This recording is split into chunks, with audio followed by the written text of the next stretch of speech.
How to set Siri to recognize only your voice on iPhone.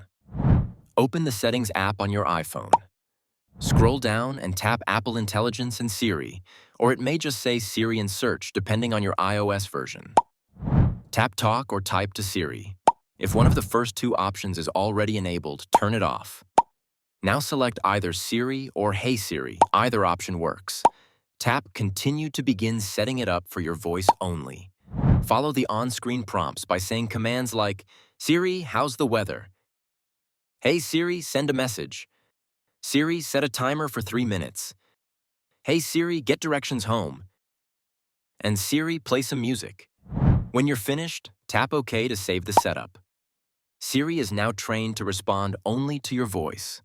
If Siri stops recognizing your voice or starts responding to others, turn it off and repeat the setup process. It's especially a good idea to redo this after major iOS updates to keep Siri trained for your commands.